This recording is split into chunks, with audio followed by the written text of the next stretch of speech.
La sorcière Rabounia. Une histoire de Christine Naumann-Villemain, illustrée par Marianne Barcillon aux éditions Kaléidoscope.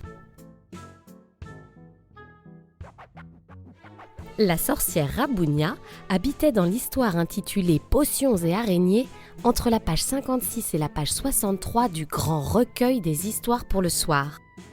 Elle faisait tout très bien comme il fallait en tant que sorcière. Elle avait des poils, elle sentait le soufre, elle n'aimait personne, elle passait ses journées au-dessus de ses chaudrons à fabriquer des potions affreuses. Une vraie sorcière, quoi. Un matin, Rabounia fut réveillée par des cris affreux.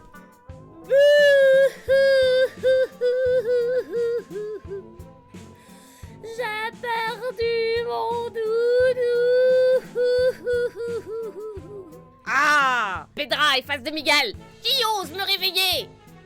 Rabounia se leva, déjeuna comme une sorcière, une tartine de vers de terre à la confiture de crottes de citrouille, puis elle décida de vaquer à ses occupations habituelles. Mais elle n'y arriva pas, car les cris continuaient.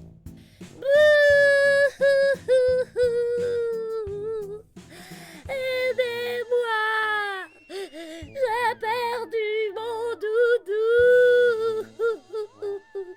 Alors elle décida de faire ce que sa mère, la mère de sa mère, et la mère de la mère de sa mère, et la charte maléfique des sorcières lui avait toujours interdit, sortir de son histoire.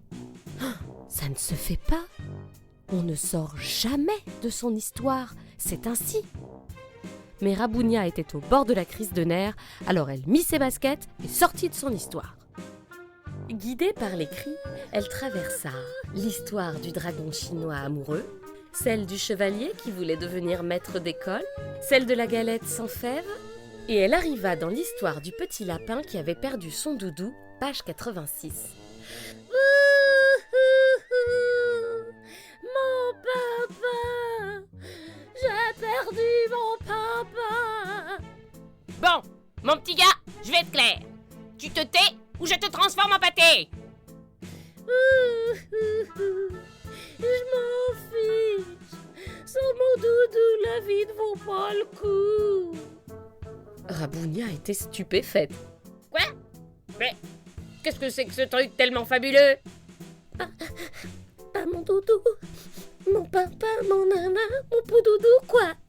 Tu ne sais pas ce que c'est?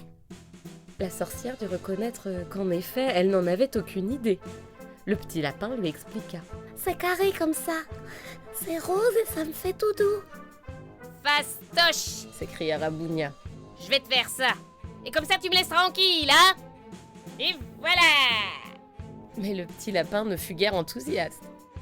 Oh, c'est pas du tout ça. Intriguée, Rabounia l'interrogea. Mais il manque quoi exactement? Eh ben, il manque le bon vieux. Le quoi? Le doudou, il doit pas être neuf. Faut qu'il soit un peu vieux. Et comment on fait ça? Il faut jouer. Mais jouer, Rabounia ne savait pas. Le petit lapin dut lui montrer.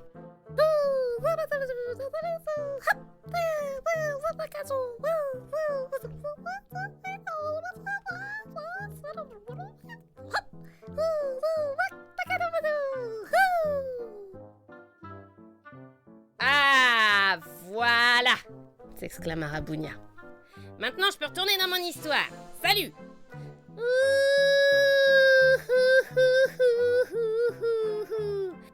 Mais quoi encore?